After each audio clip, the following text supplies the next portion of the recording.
नमस्कार, बहुत स्वागत है आपका टीवी 27 न्यूज पर। मैं हूं आपके साथ योगेश पांडे।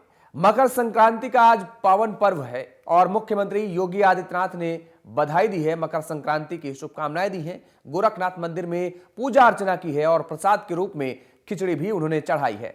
यह भगवान सूर्य के प्रति आभार व्यक्त करने का बड़ा पर्व है और आज सभी 13 अखाड़े अमृत स्नान भी करेंगे। 2 हिस्सों में संगम तट को बांटा गया है। मकर संक्रांति पे क्या कुछ खास है और क्या कुछ खास रहता है, मकर संक्रांति का स्नान इतना महत्वपूर्ण क्यों होता है, हम इन सारे सवालों के जवाब जानेंगे। हमारे साथ खास मेहमान जुड़ी हुई है, हमारे साथ सारिका जी, बहुत स्वागत है आपका।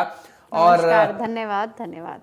आज जिस तरीके से मकर संक्रांति का शाही स्नान है, पहला स्नान है, नागा साधुओं के स्नान के बाद से अब वहां पर जो गृहस्थ लोग हैं वो भी स्नान कर रहे हैं महाकुंभ में, संगम में। और बड़ी संख्या में महाकुंभ लोग पहुंचे हुए हैं, तस्वीरें भी आ रही हैं और हम दर्शकों तक पहुंचा रहे हैं। सबसे पहले आपसे जानना चाहेंगे कि महाकुंभ में और कितना बड़ा खास है आज ये पर्व। दूसरा, आज मकर संक्रांति के दिन स्नान कितना महत्व रखता है। मकर संक्रांति की आप सभी को, पहले तो सभी दर्शकों को, सभी को बहुत बहुत शुभकामनाएं, क्योंकि आज से जो है सूर्य भगवान उत्तरायण हो जाते हैं। और उत्तरायण क्योंकि देवताओं का दिन होता है, यानी कि शुभ दिन, शुभ समय शुरू हो चुका है।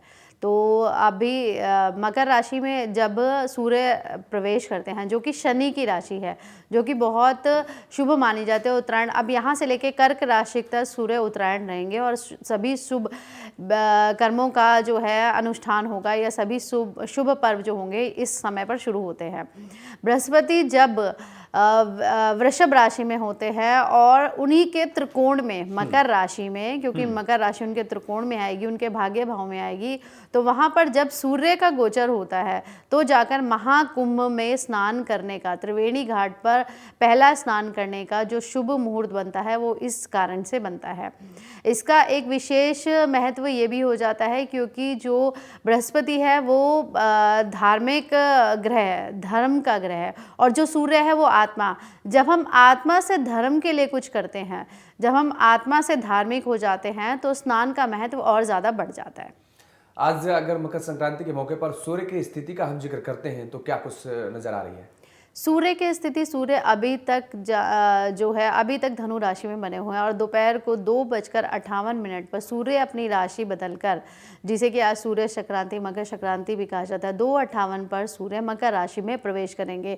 और जिस समय प्रवेश होता है उस समय को बहुत विशेष माना जाएगा और उस समय पर विजय मुहूर्त भी चल रहा है। तो विजय मुहूर्त में स्नान करने का, दान करने का, ध्यान जप करने का जो है संबंध या जो समय है वो बहुत ज़्यादा ही अनुकूल और बहुत ज़्यादा महत्वपूर्ण हो जाता है। आपने दान का जिक्र किया, तो आज खास तौर पर कौन सी चीजों को, कौन सी वस्तुओं का दान करना चाहिए ताकि लोगों को विशेष लाभ हो सके। जैसे देखिए, हम बचपन से ही सुनते आ रहे हैं, जब हम छोटे थे, कि संक्रांति है तो खिचड़ी बनेगी ही बनेगी। संक्रांति है, खिचड़ी का पर्व है, इसे बहुत से लोग संक्रांति ना कहकर खिचड़ी का ही पर्व कहते हैं।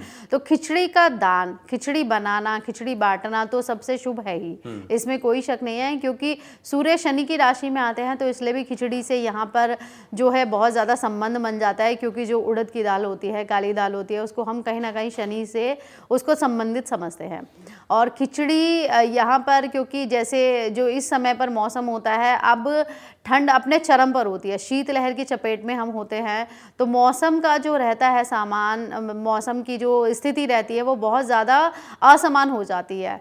कभी मौसम में एकदम से शीतलहर का प्रकोप, और उस समय पर ये स्नान करना, अब आप सोचिए कि वहाँ त्रिवेणी, जो कि ग्लेशियर से ऊपर से ठंडा जल आ रहा है, बहुत ही इतना शीतल जल में और इतने ठंड में स्नान करना अपने आप में एक बहुत बड़ी तपस्या है। बिल्कुल, तपस्या, बड़ी तपस्या है। और खास तौर पर जिस तरीके से बड़ी संख्या में श्रद्धालु आज महाकुंभ की तस्वीरें भी हम देख रहे हैं और ठंड अपनी चरम पर है, लेकिन बावजूद इसके वो ठंड इन श्रद्धालुओं को विचलित नहीं कर पा रही है, कोई असर नहीं डाल पा रही है और बड़ी संख्या में लोग सुबह से ही, भोर से ही पहुंच रहे हैं और स्नान करते नजर आ रहे हैं।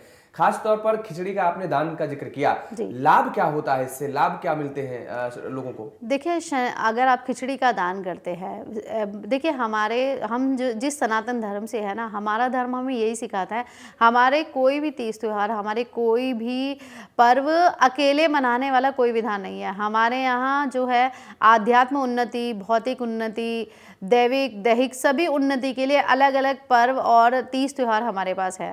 तो जैसे हम इसमें खिचड़ी का दान करने से जो एक विशेष जो महत्व बढ़ जाता है, मैंने वही कहा कि जो उड़द की दाल होती है वो शनि को रिप्रेजेंट करती है और जो चावल होते हैं वो चंद्रमा को रिप्रेजेंट करते हैं। और जब इसका मेल हो जाता है, इसमें सारी जो सीजनल सब्जियां होती हैं, जो इस समय सब्जियां उपलब्ध होती है, वो भी डालकर सब्जी बनाई जाती है और खिचड़ी को खाया जाता है। और इसको गरम गरम सुबह स्नान करने के बाद गरम अवस्था में अगर हम चावल का या खिचड़ी का भक्षण करते हैं, वो शरीर को भी गर्मी प्रदान करती है। और ये क्योंकि बहुत पुण्यवर्धक भी हो जाती है। जब हम सूर्य मकर राशि, मैंने वही कहा कि खिचड़ी से बहुत ज़्यादा इसका संबंध है। और क्योंकि इस समय पर नए चावल आते हैं, नई दालें आते हैं, तो उनका जो समावेश होता है, जो सीजनल जो इस समय चल रही सब्जियां होती हैं, उन सब का भक्षण करना, हमारे शरीर को पोषण देना और कहीं ना कहीं प्रकृति से जोड़ने वाली जो प्रथाएं हैं, वो सब चीज़ें हम इस चीज़ में हो जाती है। अच्छा, आपने खिचड़ी का दान का तो जिक्र किया, लेकिन हमने बचपन से हमने देखा कि शुरुआती दौर में जब सुबह नहाने धोने के बाद उसके बाद घरों में कहा जाता था खिचड़ी जरूर खाइए, तो खिचड़ी खाना भी जरूरी है क्या? बिल्कुल बिल्कुल, मैंने वही कहा ना, क्योंकि चावल नहीं आ जाते हैं, दालें नहीं आ जाती हैं। उसके बाद इस समय गेहूँ ज़मीन में बोया जाता है और वो जाकर अप्रैल में जब बैसाखी आती है उसके आसपास उसको निकाला जाता है, क्योंकि नए चावल होते हैं, नया अनाज होता है, तो उसका भक्षण करना। और जब ना नए चावल का हम, क्योंकि जब भी कोई चीज़ अनाज पैदा होती है उसमें एक विशेष प्रकार की गर्मी होती है, तो जब उसका आप भक्षण करते हो, चावल के साथ दही को दाल और चावल को जब आप खाते हो, उसके साथ साग सब्जी खाते हो और भगवान को जब आपने भोग अर्पित कर दिया है, तो वो एक प्रसाद बन जाता है, वो आपके शरीर को पुष्टि देने वाला बन जाता है और आत्मशुद्धि के लिए भी वो बहुत महत्वपूर्ण हो जाता है। मकर संक्रांति तो प्रत्येक वर्ष आती है और लोग मनाते हैं और शाही स्नान भी करते हैं घरों में, गंगा में, जहाँ भी वो नदियों में पहुँचते हैं वहाँ पर। लेकिन 144 साल बाद ये महापर्व महाकुंभ मनाया जा रहा है और इस मौके पर मकर संक्रांति का होना और किस तरीके से, कितना अनूठा और किस तरीके से खास अपने आप को बनाता है? देखिए, इस समय मैंने वही कहा कि वृषभ राशि में जब बृहस्पति आते हैं और बृहस्पति वृषभ राशि में, बृहस्पति हर राशि में 1 वर्ष के लिए रहते हैं, तो वो वृषभ राशि में उनको आने में पूरे 12 साल लगे हैं वापस से उसी राशि में, और अब इस राशि में वापस वो 12 साल बाद आएंगे। तो जब वृषभ राशि में बृहस्पति होते हैं और मकर राशि में सूर्य का विचरण होता है, तो ही जाकर यहाँ का पुण्य मिलता है।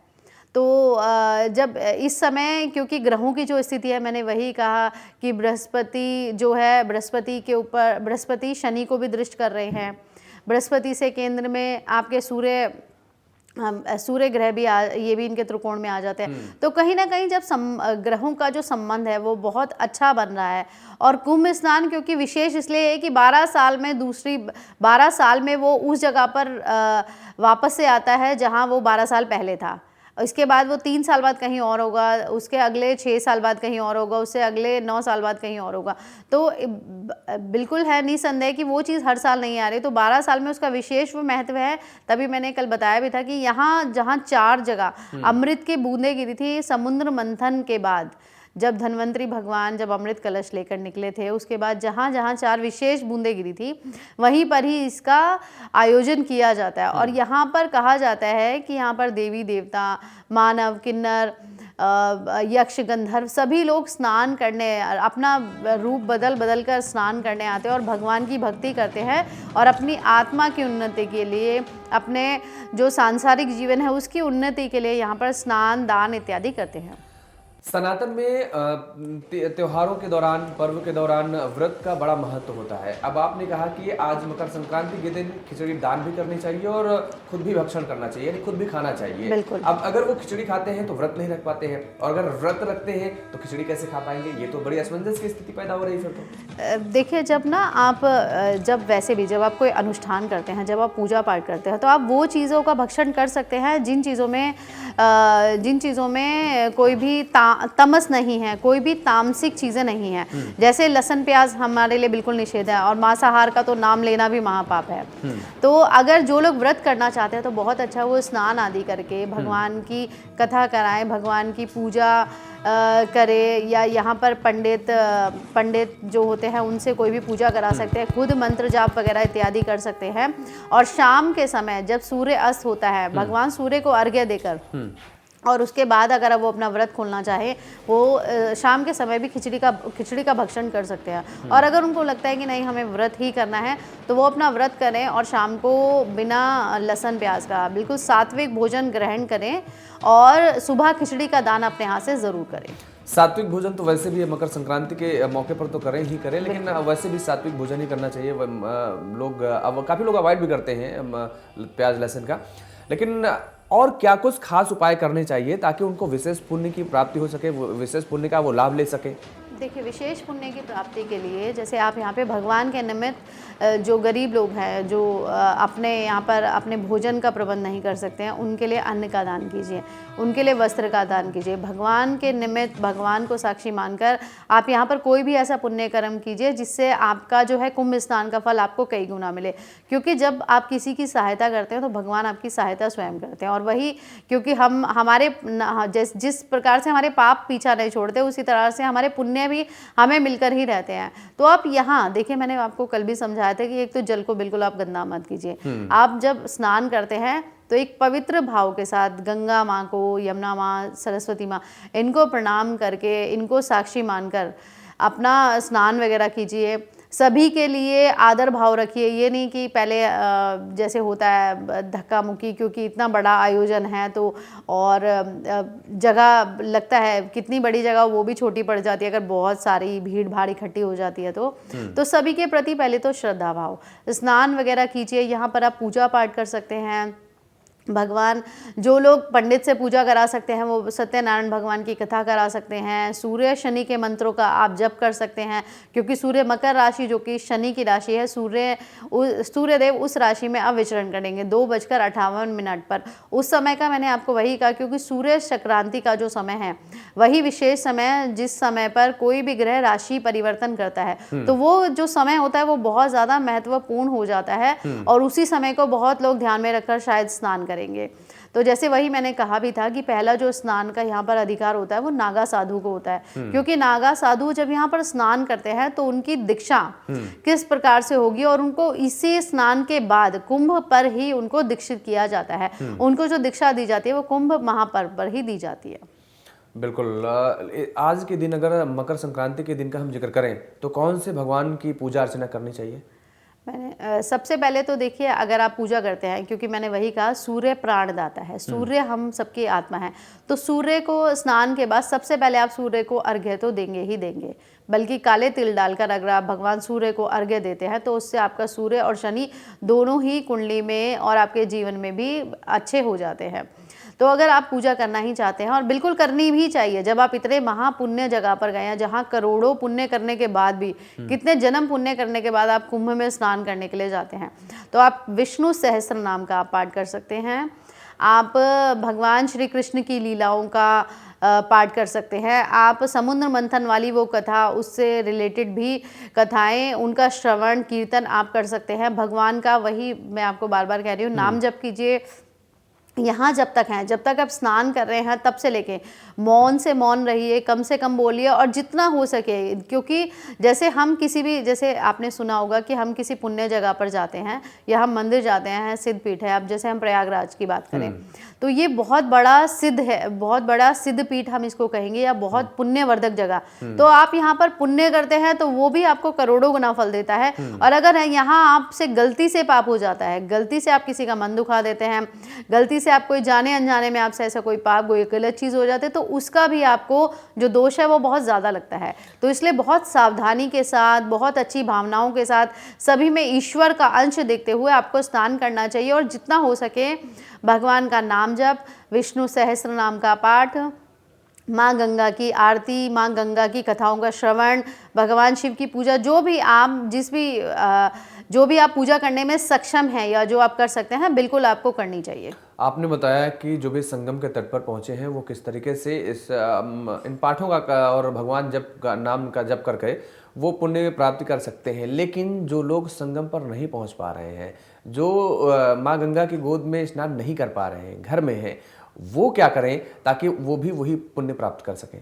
देखिए, जो लोग संगम तट पे नहीं जा सके हैं, बिल्कुल हम भी नहीं गए हैं, तो वही मैंने कहा ना कि यहाँ जाने के लिए कितने करोड़ पुण्य आपको चाहिए, कितने आपने पुण्य किए होंगे तो आप जाकर यहाँ पर स्नान कर सकते हैं।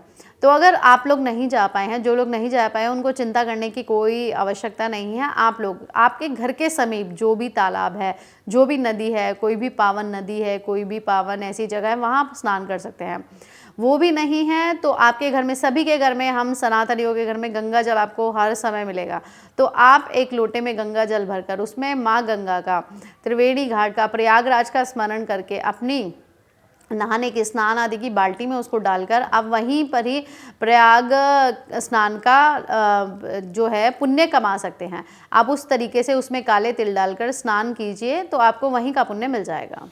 क्या मकर संक्रांति के दिन, आपने तो इतनी चीजें बताई हैं कि ऐसा करने से क्या क्या पुण्य प्राप्त होता है और कैसा करना चाहिए, लेकिन क्या कोई सावधानी भी बरतनी चाहिए इस दौरान? मैंने आपको बिल्कुल कहा कि देखिए, जब आप पुण्यवर्धक जगह पर होते हैं, जब आप कोई सी सिद्ध जगह पर होते हैं, तो आप कोशिश कीजिए कि जितनी आप पुण्यों की बढ़ोतरी कर सकते हैं, जितने, मैंने वही कहा ना कि यहाँ पे अगर आप 10 रुपये खर्च करते हैं तो वो आपके वो 10,000 के बराबर हो गए, आपके 10 लाख के बराबर हो गए। और यहाँ पर गलती से आप एक किसी का दिल दुखाते हैं तो वो 10 लाख लोगों के दिल दुखाने जैसा है। तो आप यहाँ पर जितना हो सके उतना पुण्य कमाइए, सबके प्रति अच्छा भाव रखिए, सबके प्रति सेवा का भाव रखिए, आपके आसपास जिनको सहायता की ज़रूरत है उनकी सहायता कीजिए, सभी को स्नान करने में मदद कीजिए। जो बच्चे हैं, वृद्ध हैं, उनकी किसी अनजान व्यक्ति के भी है तो उनकी देखरेख कीजिए। जल को बिल्कुल गंदा मत कीजिए, शुभ भावना से। और यही ध्यान रखते हुए जब भी आप डुबकी लगाते हैं तो आप यही सोचिए कि अमृत मेरे शरीर को छू रहा है। जब भी आप डुबकी लगाते हैं तो आप ये स्मरण कीजिए कि भगवान विष्णु का विशेष आशीर्वाद, भगवान की विशेष कृपा मुझ पर है तो मैं तभी यहाँ तक पहुँच पाया हूँ। क्या कुछ विशेष अनुष्ठान भी करने चाहिए? विशेष अनुष्ठान में आप विष्णु, मैंने आपको बार बार कहा, विष्णु सहस्त्रनाम बहुत ही शुभ फलदायी है। भगवान शिव का भी सहस्त्रनाम होता है, वो भी कर सकते हैं। गोपाल सहस्त्रनाम वो भी कर सकते हैं।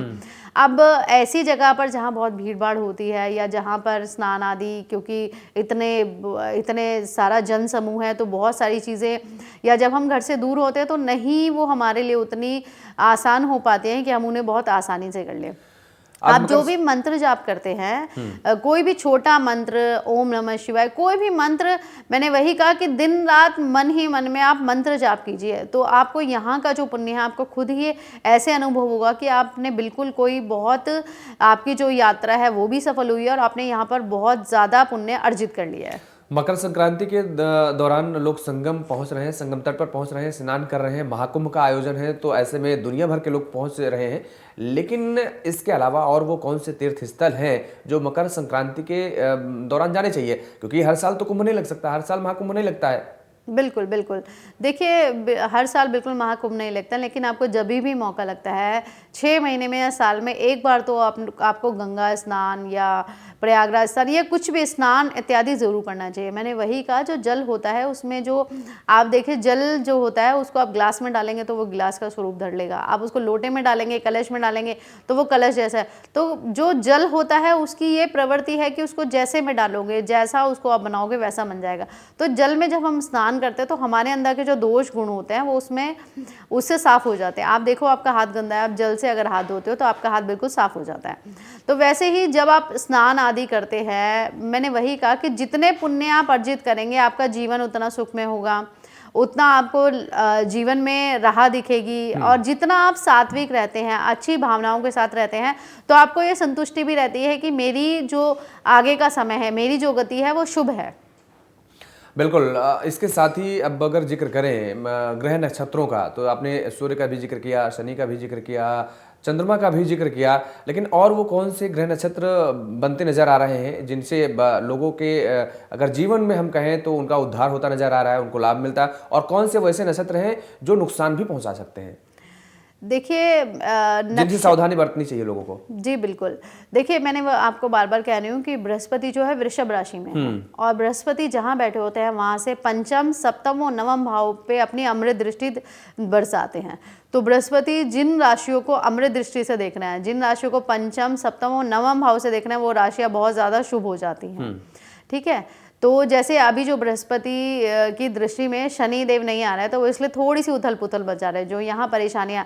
लेकिन जो सूर्य है अब वो बृहस्पति की पूर्ण दृष्टि में है, बृहस्पति के नवम भाव में बैठ गया है। तो नववीं जो दृष्टि होती है, क्योंकि बृहस्पति वैसे ही धर्म का कारक है, और नवम भाव की जो दृष्टि होती है वो वैसे ही धर्म के लिए बहुत ज़्यादा, इसलिए जो आस्था का ये संगम है, जो ये आस्था, जो ये भक्ति भाव, पूरा जो ये भारत है, बल्कि पूरे विदेश जो भक्ति के रंग में रंग गए ना, उसका जो कारण है ये है। तो इसलिए अगर आप यहाँ स्नान करते हैं, मैंने वही कहा, ये जो पर्व है, आप घर पर रहकर भी जो पूजा पाठ इत्यादि, ग्रहों का दान, सूर्य का दान करते हैं आप, शनि का, या आपकी कुंडली में कोई भी दशा लगी है, या आपकी 7.5 चल रही है, तो उससे निमित्त भी अगर आज के दिन आप दान करते हैं, तो आप ना अपने बुरे से बुरे ग्रह और बुरे से बुरे नक्षत्रों की दशाओं से भी आप बच सकते हैं। शाही स्नान का बार बार जिक्र आ रहा है, शाही स्नान से क्या कुछ फायदे हैं, क्या कुछ लाभ हो सकते हैं लोगों को? शाही स्नान, इसको देखिए, क्यों कहते हैं शाही स्नान इसको इसलिए कहते हैं क्योंकि बहुत दुर्लभ है ये स्नान, हर किसी को नहीं मिल सकता। वहाँ जो ये पहुंचे हैं, अगर आप इनकी कुंडली उठाकर देखेंगे तो आप देखेंगे इन सबकी कुंडली में या तो राजयोग या ऐसी, या नवम ग्रह की दशा, या बृहस्पति की दशा, या ऐसे शुभ ग्रह की दशा, या पंचम भाव में उच्च का ग्रह, या पंचम भाव से ऐसे ग्रह यहाँ से ट्रांजिट कर रहा होगा जो बहुत शुभ होगा। यहाँ पर पहुंचने वाली अपने आप में बहुत बड़ी पुण्य आत्माएं हैं कि वो यहाँ तक पहुंच पाई हैं। तो शाही स्नान, इसका नाम ही शाही इसलिए, और ये प्रथम स्नान माना जाता है मुख्य रूप से, क्योंकि उत्तरायण में ही जो जल का है या स्नान का है वो बहुत ज़्यादा महत्वपूर्ण हो जाता है। तो शाही स्नान इसलिए अपने आप में बहुत महत्वपूर्ण है क्योंकि ग्रहों की पोजीशन, ग्रहों की स्थिति ऐसी हो जाती है, बृहस्पति सूर्य की जो विशेष स्थिति होती है, मैंने बार बार कहा, सूर्य आत्मा, जो हमारे अंदर आत्मा है, जो मैं बोल रही हूँ, जो शरीर है, उससे अलग जो चीज़ है, आत्मा जो भगवान से कनेक्ट होती है, वो सूर्य उसका कारक होता है। और धर्म, जो भगवान है, जो दैविक शक्ति है, जो खुद ईश्वर है, वो बृहस्पति उनका स्वरूप है। तो जब दोनों का कॉम्बिनेशन बन जाता है तो ये बहुत शुभ संयोग बन जाता है। तो इस पर्व पे मैंने आपको बार बार कहा कि इन 45 दिन तक, इन 43 दिन तक जितना आप पुण्य करते हैं, जितनी आप अच्छी भावना के साथ भगवान की भक्ति करते हैं, जितना आप जल में स्नान करते हैं, सभी के लिए अच्छी सोच रखते हैं, और जितना दान पुण्य इत्यादि आप करते हैं, तो आपको बहुत ही शुभ फल और बहुत ही पुण्य आपको मिलता है। बिल्कुल, बृहस्पति शनि का लगातार जिक्र हो रहा है, सूर्य का भी जिक्र हो रहा है, चंद्रमा का भी आपने जिक्र किया, लेकिन बुध शुक्र का भी अगर हम जिक्र करते हैं तो वो किन स्थितियों पर नजर आ रहे हैं फिलहाल? शुक्र, इस समय शुक्र और शनि की स्थिति बहुत अच्छी है, क्योंकि शुक्र और शनि एक ही राशि में, कुंभ राशि में विचरण कर रहे हैं, जबकि जो बृहस्पति है वो धनु राशि में भी सूर्य के साथ बैठे हैं, और वो भी राशि परिवर्तन आजकल में, वो भी उनका भी राशि परिवर्तन बहुत जल्दी हो जाएगा। तो क्योंकि शुक्र भी जो शुक्र, अगर आपने सुना होगा तो भगवान जो शुक्राचार्य थे, वही शुक्र ग्रह है, उनके पास तो वैसे ही मृत संजीवनी विद्या थी, मरे हुए लोगों को जीवित करने वाली विद्या। तो अगर यहाँ पर जैसे शुक्र शनि भी जो कुंडली के कुंभ राशि में, क्योंकि ये मेला ही कुंभ का है, क्योंकि कुंभ के अंदर से ही जो है चीजें गिरी। कुंभ, अगर आपको कोई चीज बटोरनी होती है, या पहले जब हम घर में जल का संचय करते थे, जब घरों में उतने जल की व्यवस्था नहीं होते, तो हम उसे कुंभ में, उसको मटके में ही रखते थे। तो कुंभ राशि में इनका संचरण, और क्योंकि जब भी शनि और शुक्र एक साथ राशि में बैठ जाता है तो इसको भी अमृत योग माना जाता है। तो इस समय पर जो ये जल का जो रहेगा, ये बहुत ज़्यादा शुभ चीज़ें रहेंगी। मकर संक्रांति पर सूर्य के मकर राशि में प्रवेश करने के क्या कुछ महत्व है? मकर राशि, मैंने आपको वही समझाया था कि कर्क राशि से लेकर धनु राशि तक जब भी सूर्य होते हैं तो ये देवताओं की रात्रि मानी जाती है, और क्योंकि ये देवताओं के लिए थोड़ा सा नेगेटिव समय या उनके लिए कमज़ोर वाला समय है, तो ये दानवों के लिए अच्छा हो जाता है। आपने देखा होगा ज़्यादातर बुरी चीज़ें या बुरी जो होती हैं वो इस समय पर ज़्यादा प्रबल होती है, बुरी शक्तियाँ। अब क्योंकि उत्तरायण है, भगवान सूर्य का जो निखार है वो भी बढ़ता जाएगा। अब आप देखेंगे धीरे धीरे जो है सूर्य की रोशनी है वो तेज़ होती जाएगी, धीरे धीरे जो है सारी चीज़ें नेगेटिव वो हटती जाएंगी, क्योंकि सूर्य उत्तरायण हो जाता है, उत्तरायण देवताओं का। तो इस समय पर देवता बलि रहते हैं, तो इस समय पर किए गए पुण्य, क्योंकि भगवान आपके जो देवी देवता हैं वो आपके साक्षी होते हैं, तो जब भी आप किसी को साक्षी मानकर, ईश्वर को साक्षी मानकर आप कोई भी शुभ कर्म करते हैं, कोई भी पुण्य कर्म करते हैं और विशेष तिथि पर अगर किया गया, विशेष तिथि पर एक साथ इसलिए भी महत्वपूर्ण हो जाता है। अब आप देखिए, अगर यहाँ पर मान लीजिए कि यहाँ पर 5 से 6 करोड़ लोग हैं, अगर वो एक साथ भगवान का भजन करते हैं, एक साथ भगवान की पूजा करते हैं, तो भगवान को तो चाहकर धरती पर सब कुछ देना ही पड़ेगा। तो वही अगर आप शुभ भावना से सारी चीज़ें करते हैं तो चीज़ें आपके पक्ष में होती हैं। और इसी मौके पर अगर चंद्र के मकर राशि में प्रवेश करने के क्या मायने निकाले जाते हैं, क्या महत्व होते हैं?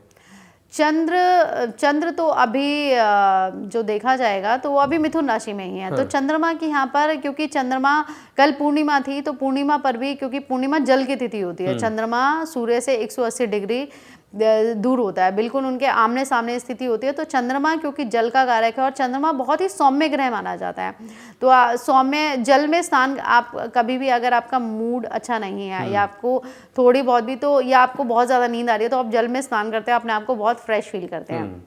तो वैसे ही जब चंद्रमा की स्थिति विशेष बिल्कुल है, क्योंकि अभी पूर्णिमा कल ही गई है, तो अभी भी आमने सामने, जैसे जो सूर्य और चंद्रमा भी आज कर्क राशि में प्रवेश कर जाएंगे और ये भी मकर राशि में, तो भी इनकी स्थिति बिल्कुल 180 डिग्री पर बनेगी, जो कि बहुत महत्वपूर्ण हो जाती है। मकर संक्रांति के मौके पर ग्रहों की स्थिति हमारे यानी व्यक्ति के जीवन के स्वास्थ्य पर कितना प्रभाव और कितना असर डालते हैं? देखिए, ग्रह तो हमें हमेशा ही, हम दिन में जाग रहे होते हैं, हम काम कर रहे होते हैं, रात को हम सो रहे होते हैं, सड़क पर रहने, ग्रह नक्षत्र सभी को हर समय इफेक्ट दे रहे होते हैं, हर समय उनका असर रहता है। देखिए, ये जो हमारे 30 त्योहार है, हमारे लिए पुण्यवर्धक जो तिथियां हैं, ये इसीलिए बनी है कि आप भगवान की शरण ले लो, तो आप बाकी की सभी समस्याओं से, बाकी के ग्रह नक्षत्रों की जो भी समस्याएं हैं, जो भी नकारात्मकता है, उससे आप बच सकते हैं। तो आप, अगर मैंने वही कहा कि इस पुण्य दिवस पर आप इतना पुण्य अर्जित कर लीजिए कि आपके ग्रह नक्षत्र आपका हिसाब किताब लगाना ही भूल जाए। बिल्कुल। अब यहाँ पर अगर हम केतु का जिक्र करते हैं मैम, तो केतु के मकर राशि में प्रवेश करने से या स्थिति क्या है, क्या कुछ असर, क्या कुछ प्रभाव पड़ता है? केतु इस समय जो विचरण कर रहे हैं वो कन्या राशि में कर रहे हैं, और राहु जो गोचर कर रहे हैं वो बृहस्पति की राशि 12 नंबर की जो राशि होती है, मीन राशि, उसमें गोचर कर रहे हैं। तो इसमें जो विशेष, देखिए सर, जो इसमें विशेष जो महत्व है ना, इसमें बृहस्पति और सूर्य का ही विशेष, क्योंकि इन्हीं की विशेष स्थिति होती है जो 12 साल बृहस्पति की। देखिए, सूर्य का एक बहुत पर्टिकुलर टाइम है, सूर्य उसी डेट्स पर सिर्फ कुछ घंटों का अंतराल आ सकता है, लेकिन सूर्य अगर आप देखेंगे तो इंग्लिश कैलेंडर के हिसाब से बिल्कुल सेम उसी डेट पर चलता है। बाकी के सभी जो ग्रह नक्षत्र होते हैं वो चंद्र राशि, चंद्र जो हमारा चांद्र मास होता है, या चंद्रमा के जो हमारा चंद्र वर्ष होता है, उसके अनुसार चलते हैं। तो यहाँ पर ये जो चीज़ें अगर देखा जाए, तो कि सूर्य तो हर साल मकर राशि में आता है, तो हर साल जो है कुंभ का मेला क्यों नहीं लगता है? लेकिन यहाँ पर मैंने आपको बार बार कहा, कुंभ का मेला तभी लगता है जब बृहस्पति जो है कुंभ राशि या कुंभ राशि के केंद्रों में जब होते हैं, और सूर्य की विशेष स्थिति को देखकर तभी कुंभ के मेले का आयोजन किया जाता है। तो वही अगर आप बृहस्पति, क्योंकि मैंने वही बार बार कहा, बृहस्पति की दृष्टि में अमृत है, अगर आप पहले ही ऐसे किसी वीवीआईपी की आप दृष्टि में होते हो, तो आपको फिर छोटे मोटे लोगों से डरने की आवश्यकता नहीं है। बिल्कुल। अगर ज्योतिषी महत्व का हम जिक्र करते हैं, तो मकर संक्रांति का ज्योतिषी महत्व कितना महत्वपूर्ण है और क्या होता है? बिल्कुल, देखिए, ज्योतिष हिसाब से अगर देखा जाए, या ज्योतिष के दृष्टिकोण से देखा जाए, तो बहुत ज़्यादा महत्वपूर्ण ये हमारे लिए बन जाता है, क्योंकि जो सूर्य है, सूर्य मैंने वही कहा बार बार, आत्मा है। सूर्य अगर हम देखा जाए, काल पुरुष की कुंडली का पंचम भाव है, बुद्धि का कारक है, संतान का कारक है, जीवन में नए नए आइडियाज़ हैं उसका कारक है, जीवन में एनर्जी का कारक है। तो अगर सूर्य, अगर जैसे कुंडली में भी अच्छा नहीं होता है, तो जो इंसान होता है वो उतना ज़्यादा मेहनत से चीज़ों को नहीं कर पाता है, उसके अंदर आलस्य की बहुत ज़्यादा वो रहता है, शरीर में आलस्य बहुत रहता है। तो वो आप देखेंगे कि इनमें से बहुत सारे लोग जो स्नान करने गए हैं, वो जो जब ठंडी थी, बहुत ज़्यादा ठंड थी, वो तब भी बिस्तर से बाहर जल्दी से नहीं आ रहे होंगे, लेकिन अभी देखो वो सुबह सुबह स्नान करने पहुंच गए हैं। तो वही सूर्य तो है ही अनुशासन का कारक, सूर्य है ही कि आप सूर्य, क्योंकि देखिए, हम हिंदू समाज है, हम जो सनातनी लोग हैं, हमारे यहाँ 5 प्रधान देवता होते हैं। जो हमें हमेशा आशीर्वाद देते हैं और हमें मोक्ष की प्राप्ति कराते हैं। उनमें से सूर्य, भगवान श्री गणेश, भगवान श्री हरि विष्णु, भगवान शिव और माँ दुर्गा। तो क्योंकि हम बाकी देवी देवताओं को हम अपनी आंखों से नहीं देख सकते, तो इसलिए जो सूर्य है वो साक्षात नारायण है, वो साक्षात ईश्वर है, उनके हम दर्शन कर सकते हैं, उनको हम नमन कर सकते हैं। और मैंने वही कहा कि सूर्य आत्मा है, जो हमारे अंदर आत्मा, हम सबके अंदर जो आत्मा है वो सूर्य है। तो अगर हम सूर्य की उपासना करते हैं तो कहीं ना कहीं हम अपनी आत्मा से कनेक्ट होते हैं, और जब हम आत्मा से कनेक्ट होते हैं तो हमें परमात्मा का रास्ता अपने आप दिखने लगता है। मैम 12 राशियां हैं और 12 राशियों के लोगों के लिए कौन सी राशियों के लोगों के लिए फिलहाल आज से अच्छे दिन चल रहे हैं, मकर संक्रांति उनके लिए बेहद शुभ है और आने वाले समय में भी उनके लिए शुभ अवसर मिलेंगे, और कौन सी राशियों को बड़े सावधानी के साथ अपना कदम बढ़ाने चाहिए और थोड़ा सा उनके लिए अच्छे दिन नहीं चल सकते हैं, ये भी हम कह सकते हैं, सिलसिलेवार तरीके से अगर आप बता सकें तो। बिल्कुल, देखिए जो वैसे तो मैंने आपको बार बार वही कहा कि जो ग्रहों की मैं कल भी कह रही थी, क्योंकि सूर्य आज मकर राशि में आ जाएंगे, कुंभ राशि में पहले से शनि विद्यमान है, और उससे अलग जो मीन राशि है लगातार उसमें राहु विचरण कर रहे हैं। तो लगातार 3 राशि में पाप ग्रह का होना बहुत शुभ संकेत तो देखिए नहीं है। तो इसलिए अगर आप, मैंने वही कहा कि आज के दिन जो भी जो आपकी कुंडली में दशाएं चल रही हैं, जो आपको लगता है कि मेरा ये ग्रह मुझे अच्छा फल नहीं दे रहा है, जिनकी कुंडली में राहु अच्छा नहीं है, जिनकी कुंडली में शनि अच्छा नहीं है, तो आप ना आज के दिन उन ग्रहों से निमित्त अगर दान करते हैं, जैसे अगर हम देखा जाए तो मेष राशि के लिए समय बहुत अच्छा नहीं है, क्योंकि 12वें घर में राहु का संचरण है, द्वितीय भाव में बृहस्पति गोचर कर रहे हैं, तो उस हिसाब से बहुत अच्छे संकेत मेष राशि के लिए नहीं दिख रहे हैं। वृषभ राशि के लिए भी थोड़ा सा 5-10% थोड़ा सा अच्छा नहीं दिख रहा है, लेकिन कुछ राशि के लिए जैसे बहुत ज़्यादा शुभता, कर्क राशि के लिए समय अच्छा है, और अप्रैल के बाद जब शनि राशि बदलेंगे तो समय, जब ऑलमोस्ट मार्च एंड में जब शनि देव राशि बदलेंगे तो चीज़ें बहुत ज़्यादा सामान्य हो जाएंगी। तो इसलिए मैं बिल्कुल कह रही हूँ कि ग्रह गोचर बहुत अच्छा नहीं लगा, तो बहुत सारी राशियाँ इस समय पीड़ित हैं। अगर हम देखा जाए तो जितनी भाचक्र में 12 राशियां हैं, तो 12 राशि में से कम 7 से 8 राशियां इस समय बहुत बुरी तरह पीड़ित चल रही हैं। क्योंकि अगर देखा जाए तो इस समय मकर राशि की उतरती हुई 7.5 है, कुंभ राशि की जो है मध्य में राशि है, मध्य में उनकी 7.5 चल रही है, और मीन राशि के ऊपर 7.5 अभी 2 से 2.5 साल पहले चली है। अब और उससे अलग जो है वृश्चिक राशि है, उनकी ढैया लगी हुई है, और कर्क राशि है, उनकी ढैया चल रही है। तो इस समय पे अगर आप इनका दान करते हैं, इन ग्रहों से संबंधित अगर आप दान करते हैं, इन ग्रहों से संबंधित अगर आप पूजा करते हैं, आप स्नान करके भगवान को साक्षी मानकर भगवान की शरण लेते हैं, और जब से ये महाकुंभ चल रहा है, जैसे महाकुंभ आज मकर संक्रांति से शुरू होकर प्रयागराज में शुरू हो रहा है और ये शिवरात्रि तक रहेगा, तो अगर आप तब तक ही कोई पूजा पाठ भगवान की शरण लेते हैं, तब तक ही नियम धारण करते हैं, सात्विक भोजन आप लेते हैं, भोजन का दान करते हैं, अन्न वस्त्र का दान करते हैं, प्रार्थना करते हैं, पूजा पाठ करते हैं, तो आपको बहुत ही शुभ फल मिलेंगे। बिल्कुल। अब क्योंकि महाकुंभ लगा हुआ है प्रयागराज में, और महाकुंभ का शाही स्नान है मकर संक्रांति, और ऐसे में ये और भी बेहद खास हो जाता है। महाकुंभ को लेकर के आपकी क्या प्रतिक्रिया है मैम? देखिए, महाकुंभ, इसके बारे में प्रतिक्रिया देना तो मेरे लिए बहुत मतलब वो छोटा मुंह बड़ी बात हो गई। ये तो अपने आप में, मैंने कहा ना, ये सतयुग से चला आ रहा है, तो इसके लिए हम जैसे छोटे जीव कुछ कहें तो बहुत ही अजीब सी बात हुई। लेकिन हाँ, हम लोग बहुत भाग्यवान है कि हम पहली बात तो भारत भूमि पे, जो कि धर्म भूमि है, हम वहाँ पैदा हुए हैं। और भारत ही ऐसा देश है जहाँ पर इतना बड़ा मेला लगता है कि आज जिस हम समय में है, और हमेशा से ही हमारी संस्कृति को हर कोई अपनाना चाहता है, क्योंकि हमारी संस्कृति हमेशा गले लगाने की है, और हमेशा जो हमारा धर्म है वो जोड़ने वाला ही काम करता है। तो महाकुंभ बिल्कुल एक दूसरे से हमें जोड़ता है, एक दूसरे के प्रति अच्छी भावनाएं रखने की हमें सीख देता है, एक दूसरे का सहयोग। हम जैसे यहाँ पर इतनी ज़्यादा भीड़ भाड़ है, इतने सारे लोग हैं, इतने सारे अखाड़े हैं, इतने सारे पता नहीं देश विदेश से इतने लोग यहाँ पर सम्मिलित हो रहे हैं स्नान में, तो हमें यही चीज़ सिखाता है कि हमें सबकी सबके धर्म की, सबकी भावनाओं की हमें कद्र करनी चाहिए, सभी की भावनाओं के प्रति बहुत ज़्यादा शुभ भाव रखते हुए उनकी सहायता करनी चाहिए। और महाकुंभ बिल्कुल ये बहुत ही शुभ पर्व है। बिल्कुल समय निकाल कर जो लोग अभी नहीं जा सकते हैं तो बीच में भी आप सामान्य दिनों में भी अगर यहाँ जाकर स्नान करते हो तो आपको बिल्कुल वही पुण्य की प्राप्ति होगी। तो आपको निसंदेह जाना चाहिए और महाकुंभ में जाकर भगवान का स्नान, आप वहाँ स्नान कीजिए, वहाँ मंदिरों के दर्शन कीजिए और वहाँ जितनी हो सके अपनी सेवा प्रदान आप कीजिए, लोगों की सेवा कीजिए, गरीब लोगों के लिए, जिन लोगों के पास गर्म वस्त्रों का दान कीजिए। आज के दिन गर्म वस्त्र दान करने का, सूर्य से संबंधित, शनि से संबंधित, राहु से, या जो भी ग्रह आपका दिक्कत वाला है उससे संबंधित अगर आप ग्रहों का दान करते हैं तो वो बहुत ज़्यादा शुभ संकेत आपके लिए लाता है।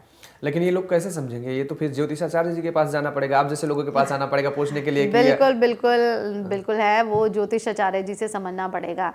देखिए, अगर आपको अपनी चंद्र राशि पता है तो बहुत अच्छा है, अगर आपको अपनी चंद्र राशि नहीं पता है तो अपने नाम के हिसाब से भी अपना दान कर सकते हैं। जैसे अगर हम मेष राशि को देखें तो मेष राशि से इस समय तृतीय भाव में चंद्रमा चल रहा है, अच्छी स्थिति है। मेष राशि के 11वें घर में शनि, छठे और 11वें घर में, तीसरे, छठे और 11वें घर में पाप ग्रह का आना बहुत शुभ माना जाता है। तो अगर हम देखा जाए तो मेष राशि के लिए समय अच्छा है। अगर मेष राशि वाले लोग स्नान करते हैं, दशम भाव में आज सूर्य की स्थिति हो जाएगी, सूर्य से निहित जो है दान अगर करते हैं, खिचड़ी का दान करते हैं, तिलों का दान करते हैं, तिल से बनी हुई चीज़ों का अगर आप दान करते हैं तो वो आपके लिए बहुत ज़्यादा शुभ फल लेकर आएगा आने वाले समय में। महाकुंभ को लेकर के कई कहानियां हैं, कई कथाएं हैं, तो अगर उसमें से कुछ दर्शकों को बता सके कुछ महत्वपूर्ण, क्योंकि एक तो है अमृत वाली और उसके बाद अन्य भी कई कथाएं ऐसी हैं जो प्रचलित हैं, पढ़ने को भी मिलती हैं।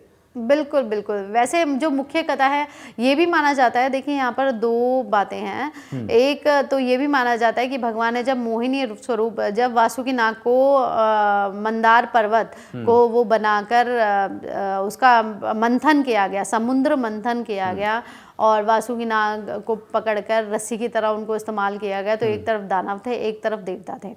तो जब उस समय जो ये जल का कलश लेकर धन्वंतरी, कहते हैं उसमें 14 रत्न निकले थे, जिसमें महालक्ष्मी और धन्वंतरी भगवान, बहुत सारी ऐसी चीज़ें हैं। तो धन्वंतरी भगवान जब निकले थे उनके हाथ में अमृत कलश था और अगर अमृत दानवों के हाथ लगता तो वो अमर हो जाते और फिर वो अपनी, क्योंकि जो असुर है उनकी जो शक्ति है वो आसुरी है और उनका भाव कभी भी पवित्र नहीं होता। उनका हमेशा ये होता है कि हमें सब शुभता को ख़त्म करना है और शुभता को फैलाना है।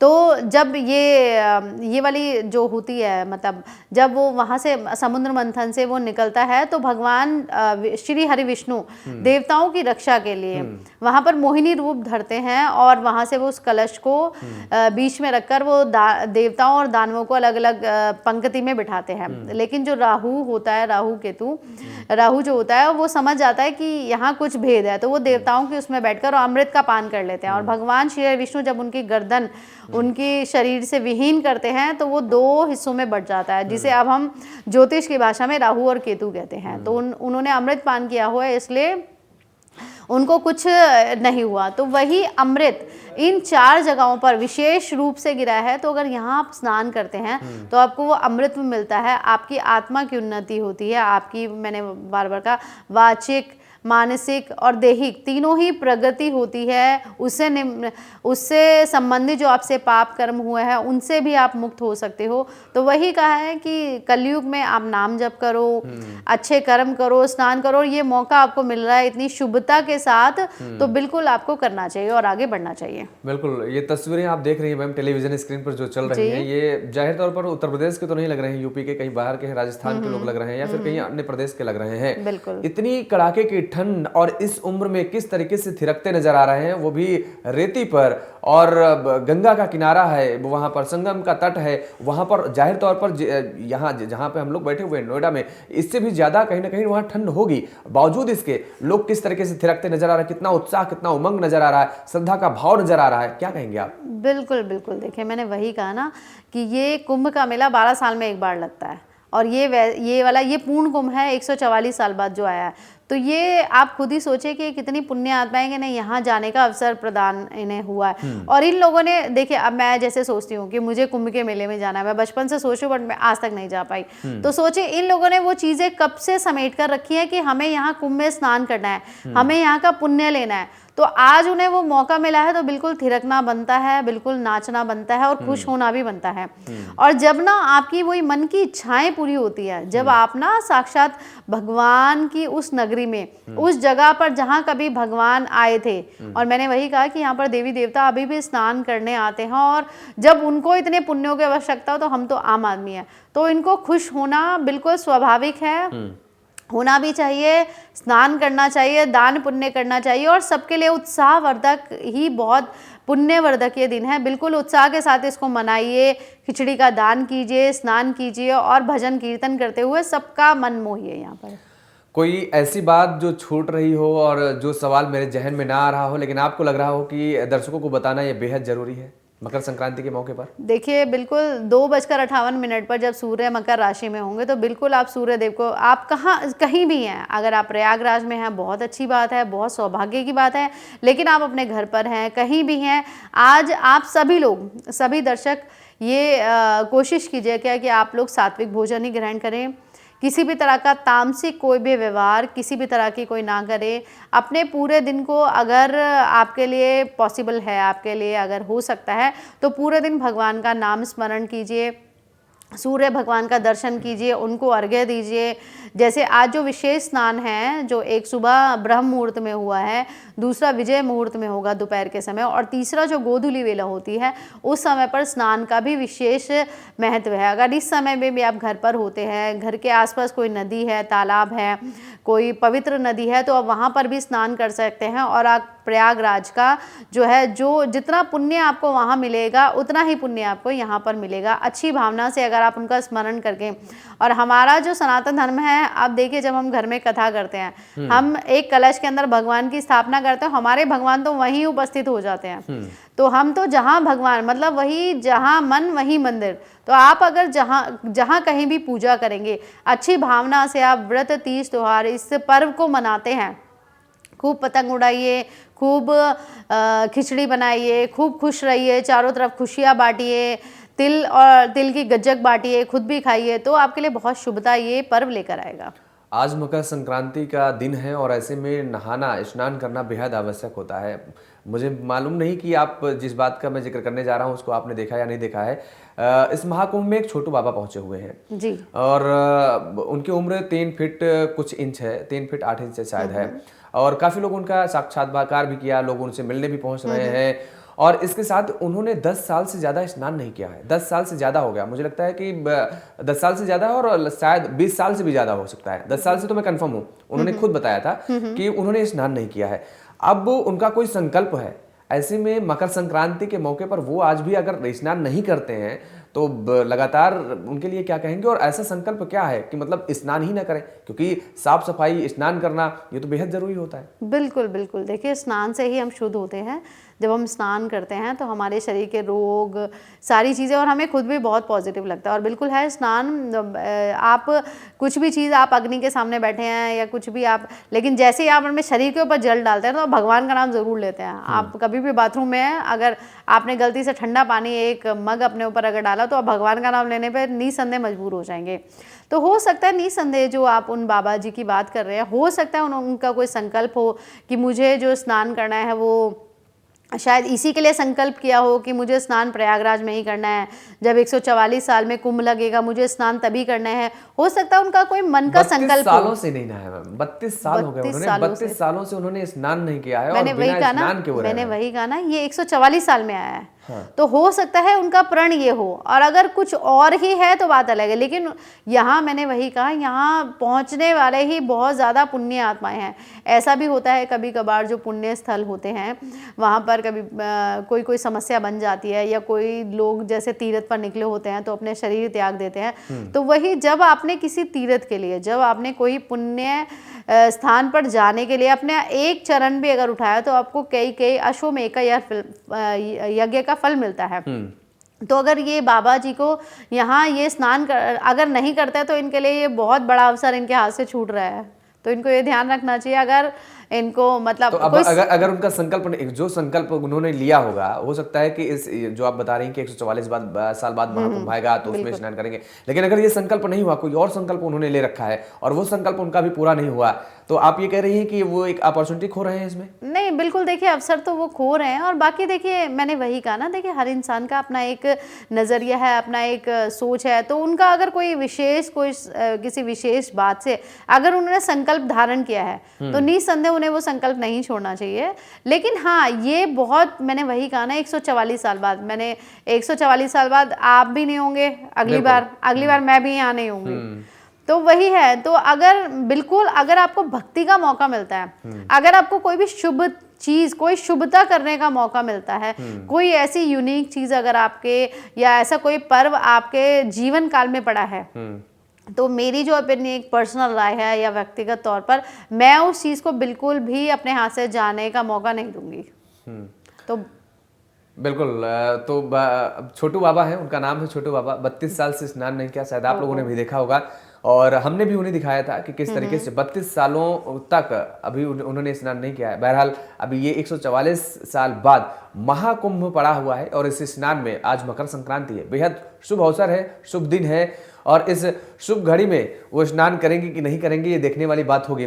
बहरहाल आज स्नान में सबसे पहले मौका नागा साधुओं को दिया गया, क्या कुछ खास है? मैंने आपको बार बार कहा, जो नागा साधु होते हैं, नागा साधु जब यहाँ आते हैं, स्नान करते हैं, उनको कुंभ स्नान में या कुंभ के मेले में ही दीक्षा दी जाती है। तो जो लोग नागा शिष्य हैं, जो पहले से ही अपने, क्योंकि जो गुरु होते हैं वो ऐसे ही किसी को दीक्षा नहीं देते थे, वो शिष्य को पूरी तरह से भली भांति जानकर, पहचान कर, उनकी हर तरीके से परीक्षा लेने के बाद उनको दीक्षा देते हैं या उनको दीक्षित करते हैं। तो नागा साधु यहाँ पे विशेष रूप से ये हो जाता है कि अगर यहाँ पर वो स्नान करते हैं, उसके बाद ही उनके गुरु या इसी स्थान पर उनको, जब मकर राशि में सूर्य प्रवेश कर लेता है और कुंभ का मेला लगा होता है, इसी समय पर उनको दीक्षा दी जाती है, तो उनके लिए तो बहुत ज़्यादा ही महत्वपूर्ण हो जाता है। और इसी वजह से जो पहला स्नान का जो अधिकार होता है वो नागा साधु को ही होता है। स्नान का जिक्र कर रहे हैं हम लोग अक्सर, क्योंकि सुबह तो आज स्नान करना ही चाहिए और सभी लोग कर भी रहे हैं, हम देख रहे हैं, लेकिन क्या शाम में भी स्नान करना जरूरी है? क्योंकि अक्सर हम लोग देखते हैं, खैर ठंडियों में तो लोग कम स्नान करते हैं, लेकिन गर्मियों का जब दिन आता है तो आम लोग भी सुबह और शाम दोनों समय स्नान करते हैं। लेकिन क्या मकर संक्रांति पर भी शाम को स्नान करना जरूरी है, और जरूरी है तो क्या लाभ है उसके?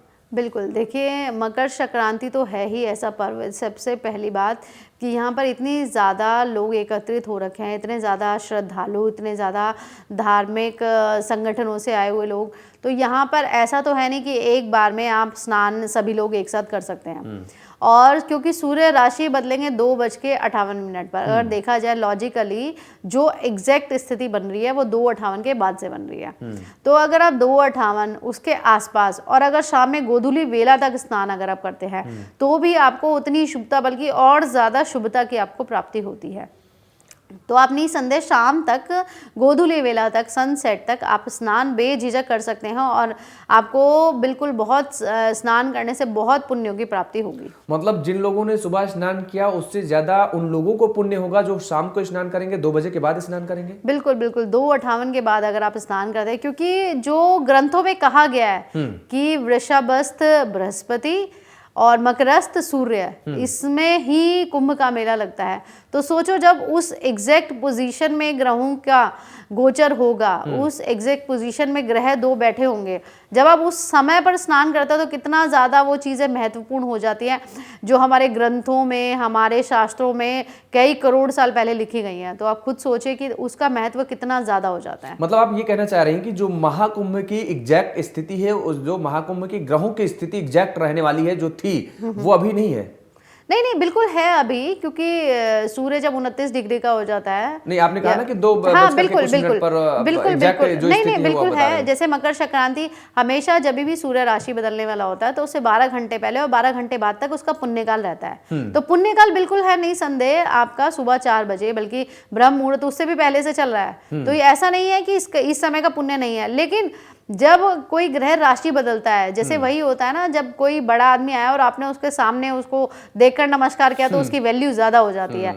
तो और वैसे भी क्योंकि सूर्य है ही दिन का कारक और मध्याह्न में वो अपना राशि परिवर्तन करेंगे, तो अगर आप सूर्य की रोशनी रहते रहते उस समय पर स्नान करते हो तो उसका पुण्य भी आपको बहुत ज्यादा अधिक मात्रा में मिलता है। चलते चलते मैम, दर्शकों के लिए मकर संक्रांति के मौके पर आपका क्या शुभ संदेश होगा, क्या कहना चाहेंगे दर्शकों से? सबसे पहले तो आप लोग बहुत अच्छे से मकर संक्रांति मनाइए। बहुत शुभ पर्व है, बहुत ही अनूठा पर्व है और इतना शुभ समय जो 144 साल बाद आया है। तो आप लोग खुद सोचे कि हम जितने भी लोग अभी इस समय हैं तो हम लोगों के लिए कितनी शुभता वाला ये समय है। तो इस समय को बिल्कुल भी मत गवाइए। इस समय में जितनी पूजा पाठ आप कर सकते हैं, जितने पुण्य आप अर्जित कर सकते हैं, जितना दान, जप, ध्यान, ये चीज़ें आप कर सकते हैं, बिल्कुल आपको करनी चाहिए। अपने आसपास स्नान ज़रूर करना चाहिए। घर में ही हैं तो माँ गंगा का ध्यान करके, प्रयागराज का ध्यान करके आप घर में ही स्नान कीजिए, भगवान की पूजा कीजिए, घर में खिचड़ी बनाइए, आस पड़ोस में सबको खिलाइए, खुद भी खाइए और शुभता के साथ इस पर्व को मनाइए। और जो गरीब लोग हैं उनको ऊनी वस्त्रों का दान कीजिए, खिचड़ी का दान कीजिए, तिल और तिल से संबंधित चीज़ों का दान कीजिए और पूरी शुभता के साथ पूरा दिन हंसी खुशी रहते हुए इस पर्व को आपको अच्छे से मनाना चाहिए। चलिए, तो मकर संक्रांति पर दर्शकों आपको क्या कुछ करना है, क्या कुछ दान करने हैं और स्नान कैसे करने हैं, स्नान के दौरान मंत्र कौन से जप करने हैं, वो आपने सभी देखे और सुने और आप मुझे लगता है कि समझ भी गए होंगे। बहरहाल, जिस तरीके से ज्योतिषाचार्य सारिका जी हमारे साथ जुड़ी हुई, उन्होंने बताया कि 2 बजे के बाद यदि स्नान आप करते हैं तो आपको विशेष पुण्य लाभ की प्राप्ति होगी। हालांकि जिन लोगों ने स्नान कर चुके हैं या जो स्नान कर रहे हैं उनको भी लाभ की प्राप्ति होगी। ऐसा बिल्कुल मत समझिएगा कि जो सुबह स्नान कर चुके हैं उनको लाभ नहीं मिलेगा। लेकिन जो ज्योतिषाचार्य सारिका जी हैं उनका कहना है कि स्थिति जो है ग्रहों की 2 बजे के बाद वो एग्जैक्ट बनती नजर आ रही है, तो उनको विशेष पुण्य का लाभ होगा। बहुत बहुत शुक्रिया मैम आपका हमारे साथ जुड़ने के लिए, समय देने के लिए। तो दर्शकों, आपको भी मकर संक्रांति की बहुत बहुत शुभकामनाएं और खबरों के लिए आप देखते रहिए TV 27 न्यूज। नमस्कार।